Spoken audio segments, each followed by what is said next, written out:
আমি আপনাদের জন্য আবারও একটি স্ন্যাক্সের রেসিপি নিয়ে হাজির হয়ে গেছি। পুঁই শাকের পকোড়া, একেবারে পুড়ে ঠাসা মুচমুচে খাস্তা এই পুঁই শাকের পকোড়া। দেখুন কত সুন্দর পুড়ে ঠাসা। পুরটা কি দিয়ে তৈরি করেছি পরে বলছি। বাই দ্য ওয়ে, আমি শম্পা, আপনারা দেখছেন শম্পার রান্নাঘর। শম্পার রান্নাঘরে আপনাদের সবাইকে অনেক অনেক স্বাগত। চলুন দেখি কিভাবে এই পুড়ে ঠাসা পুঁই পাতার পকোড়া আমি বানাবো। আমি পুঁই পাতা তুলে ধুয়ে নিয়েছি, এগুলো আমাদের বাড়ির থেকেই নিয়েছি সাদা তিল, বেসন নিয়েছি, চালের গুঁড়োও রয়েছে, কাঁচা লঙ্কা রয়েছে, কালো জিরে, বাদামগুলো আমি ভেজে একটু গুঁড়ো করে নেব। দুটো পেঁয়াজ আমি খোসা ছাড়িয়ে নিয়েছি। এই তিল আর বাদাম গুঁড়ো আর কাঁচা লঙ্কা পেঁয়াজ দিয়েই কিন্তু আমি এই স্টাফটি তৈরি করব। অসম্ভব সুস্বাদু হয়। আপনারা ইচ্ছে করলে এর মধ্যে একটু চিংড়ি মাছও দিতে পারেন, কোনো অসুবিধা নেই, খুবই ভালো লাগবে।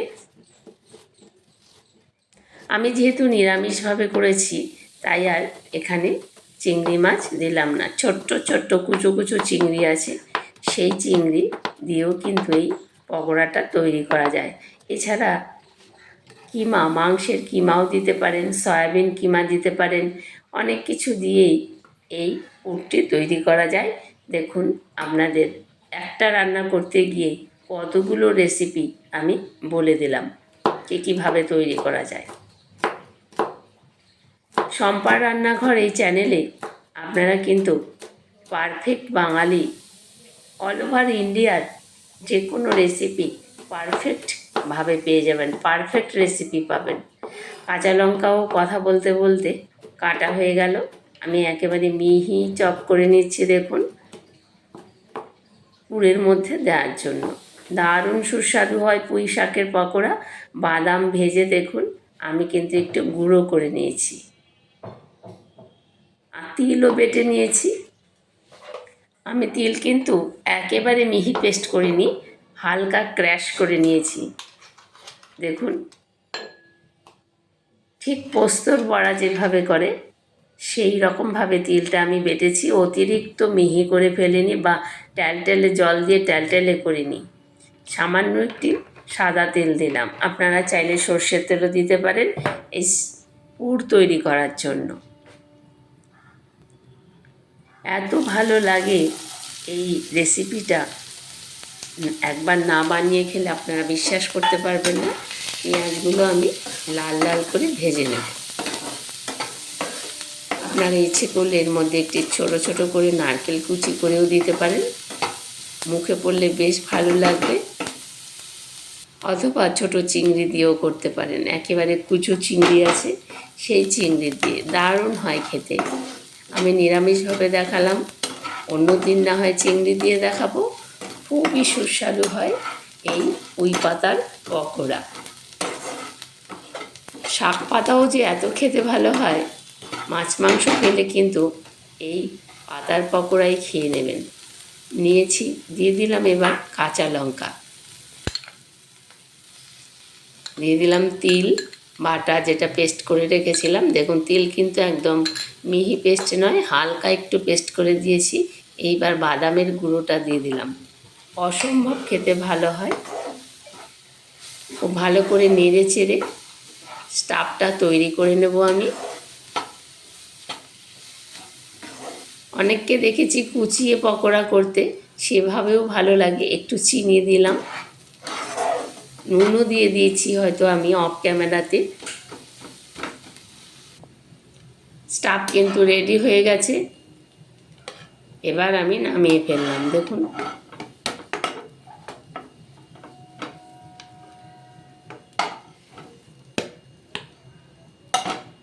একই রকমভাবে অন্য যে কোনো স্টাফ করেও কিন্তু আপনারা এই পকোড়া তৈরি করতে পারেন। আমি বেসন নিয়েছি, তার মধ্যে দিয়ে দিলাম 2-3 চামচ চালের গুঁড়ো। এতে কি হয়, পকোড়া অনেক বেশি খাস্তা হয়। নুন দিয়ে দিলাম,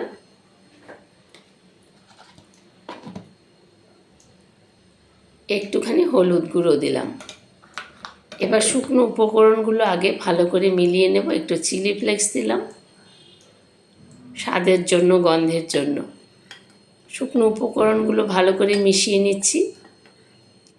তারপর অল্প অল্প করে জল দিয়ে একটা ব্যাটার তৈরি করে নেব। দিয়ে দিলাম কালো জিরে আর একটু চিনি। এইভাবে করলে এর স্বাদ কিন্তু অসাধারণ হয়। অল্প অল্প করে জল দিয়ে আমি ব্যাটারটা তৈরি করে নেব। ব্যাটার কিন্তু একেবারে মোটা তৈরি করব না, আবার একেবারে ট্যাটলের পাতলাও তৈরি করব না। বেশ সুন্দর একটা মিডিয়াম স্ট্রাকচার তৈরি করব ব্যাটারটা।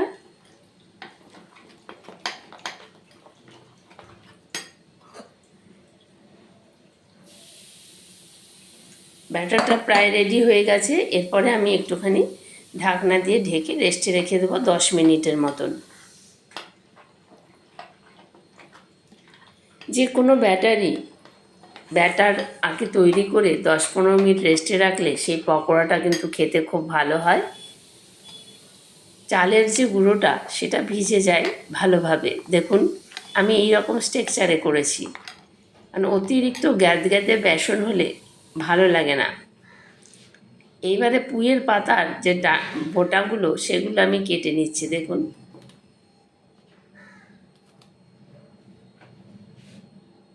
এরকম করে কেটে নিলাম বোটাগুলো।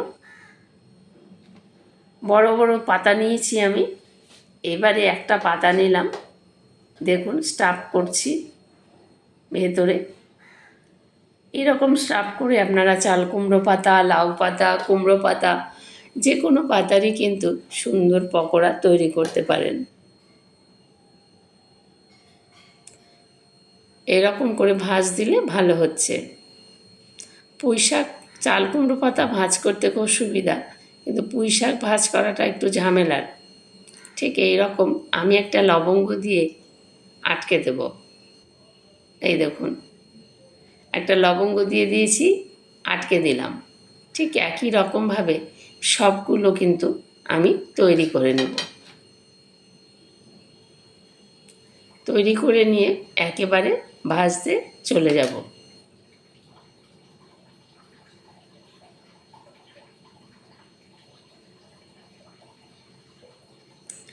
একটা করে লবঙ্গ দিয়ে আমি আটকে দিচ্ছি।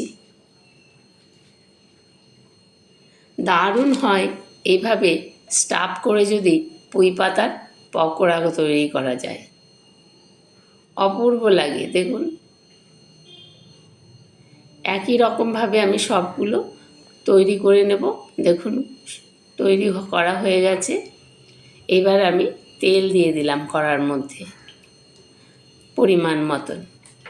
যেহেতু এগুলো একটু ডুবো তেলে ভাজলেই খেতে ভালো লাগে, খাস্তা হয়। এবার ব্যাটারে চুবিয়ে আমি ব্যাটারে ডুবিয়ে ভাজবো। ব্যাটারটা কিন্তু আরও একটু জমে একটু মোটা হয়ে গেছে, একদম পারফেক্ট হয়েছে ব্যাটারটা। এইবারে আমি এক একটা করে পকোড়া নেব আর ব্যাটারের মধ্যে ডোবাবো। দেখুন ব্যাটারে ডুবিয়ে এই যে এরকম করে ভাজবো। অতিরিক্ত ব্যাটার দিলে গ্যাদগ্যাদে মতন হয়ে যায়। এইরকম হালকা ব্যাটার থাকলে পকোড়া কিন্তু অনেক বেশি খাস্তা হয়। একসঙ্গে অনেকগুলো দিয়ে দেবো আমি, যতগুলো একবারে হয়ে যায়। এত ভালো লাগে দেখতে, খেতে, দেখতে দুটোই। দেখুন অনেকগুলোই আমি একসঙ্গে দিয়ে দিলাম। এবার উল্টে পাল্টে লাল লাল করে ভেজে নেব। এত সুন্দর হয় এই পকোড়া, গরম ভাতের সঙ্গে জাস্ট অসাধারণ। এছাড়া বিকেলবেলা চা কিংবা কফির সঙ্গে স্ন্যাক্স হিসাবেও কিন্তু এই রকম সুন্দর পকোড়া অনায়াসেই পরিবেশন করা যায়। আমরা যেহেতু বাঙালি, ভাতের সঙ্গেই খেতে বেশি পছন্দ করি।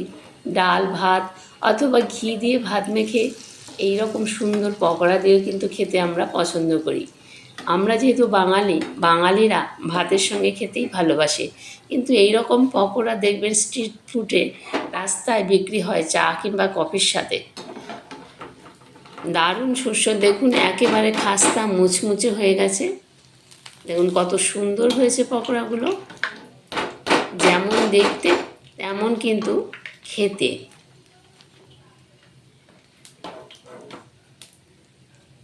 যেমন দেখতে সুন্দর হয়েছে, আমি সবগুলো পকোড়া একই রকমভাবে ভেজে নিচ্ছি। ভাজা হয়ে গেছে, দেখুন কত সুন্দর হয়েছে পকোড়াগুলো। যেমন দেখতে হয়েছে তেমন খেতে হয়েছে অসাধারণ। রেসিপিটি কেমন লাগলো কমেন্ট করে জানাতে কিন্তু ভুলবেন না। দেখুন কত সুন্দর, আপনারাও তৈরি করে ফেলুন এই রকম সুন্দর পুঁই শাকের পকোড়া। রেসিপিটি ভালো লাগলে একটি লাইক অবশ্যই করবেন। ভিডিওটি যদি ভালো লেগে থাকে তাহলে একটি সাবস্ক্রাইব করে বেল আইকনটি প্রেস করে চ্যানেলটির পাশে থাকবেন, যাতে নতুন নতুন আপডেট আপনি পেতে পারেন। শম্পার রান্নাঘর এই চ্যানেলে কিন্তু পারফেক্ট বাঙালি রান্নার রেসিপিগুলো পাওয়া যায়। নমস্কার, আপনারা দেখছিলেন শম্পার রান্নাঘর। ধন্যবাদ সবাই।